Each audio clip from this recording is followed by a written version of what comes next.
To the Factor Uncensored. So here's some of the questions that may be out there in the air. When should my guests leave after visiting for Thanksgiving? Or can I hide the liquor from that one relative who drinks too much? Those are just some of the questions you may be asking as we prepare this Thanksgiving holiday and family gathering. If you're not quite sure about the rules, we have the perfect experts to guide you through.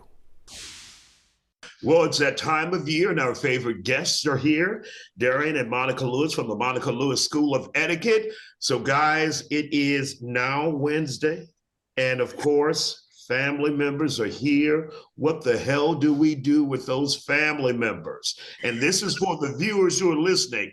Take note, people, take note. We have the experts here. Well, first thing first, Isaiah, you have to start off with the mindset that I'm not going to let nothing mess up my Thanksgiving. There you go. So you have to make a really mindset of, for me, I always say, I'm going to choose joy. Right. So when crazy arrives, I'm already in my mind, I'm choosing joy. Right. I saw something saying protect your peace. Protect your peace, Yeah, right? that's what you're going to do. And we know crazy will arrive. It will. It will. Yeah. And they may have the same last name as yours. So you just got to let them on in and make them feel at home. It's one day, 2 days tops. All right, 3 days, you got to go. Exactly. I had a relative who said that they were coming from Sunday through Monday. I said, well, let's adjust that plan for you.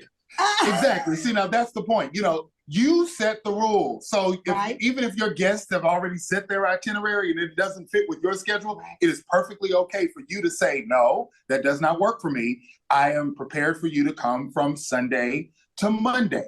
Or you can make other arrangements. I'll help you find other arrangements. That's perfectly okay. Just make sure you have other options. Exactly. So, you know, there's a nice hotel right around. They have great breakfast, you know, so you can put the work in for them. And so we're sitting around the dinner table now for Thanksgiving dinner. What should we be talking about, or what shouldn't we talk about? So as the host, I think at the Thanksgiving table, you can actually give your instructions in your beginning toast.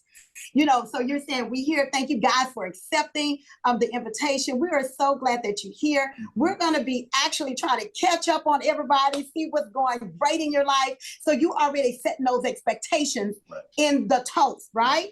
And so that way, if anything that pop off, you're able to make that in the beginning, and everybody's aware of what this day is going to be about. Right. So, it's like typically, like if you've watched us in years past, we've always told you to steer away from certain topics. Well, because of the pandemic and because of the way society has changed, those rules have actually been more relaxed. So our goal for you is to remain in control of the conversation.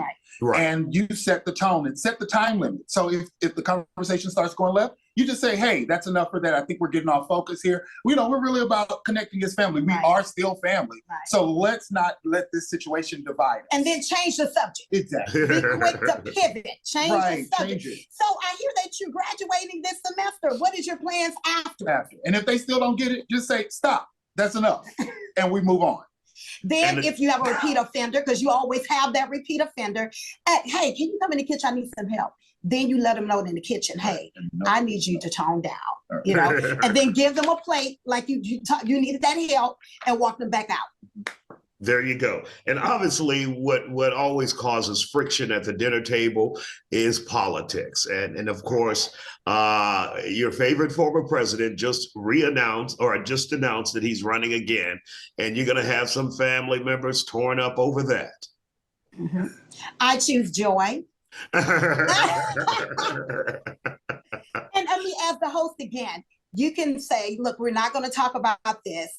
You know, if you really want, if you're very passionate about it, you could talk afterwards, after Thanksgiving, call that person and talk about it. Yeah, let's talk about it. Things to drink at the holiday gathering. Right. How do you stop someone you know who will likely go overboard, or they may be on that edge of getting just drunk at the family function, and we know they come with trouble? First of all, it's not going to be self-serve. So that means you as a host are delegate someone to pour, you know, the wine or whatever that drink is, and then actually have other drinks. If that person's getting like more than 3, okay, now we're going to have coffee. You are in charge of that. Control of that. Right. And if they come already lit, then you already know. If they've already come and they're already tipsy or lit, don't enable them by serving them more. Oh, another thing you could do, they have like this wine that doesn't have alcohol, but it has the same taste. Switch it up. They won't know what they're getting. So they'll there get, you go. There you go. I believe it's free, it's alcohol free, Right. but it's the same wine and they won't know the difference. Great tips for the holiday gathering during Thanksgiving. And of course, we can translate that into Christmas as well. Darian and Monica Lewis from the Monica Lewis School of Etiquette. Thank you guys for dropping by here on The Factor Uncensored with great advice as always. All right, thank you.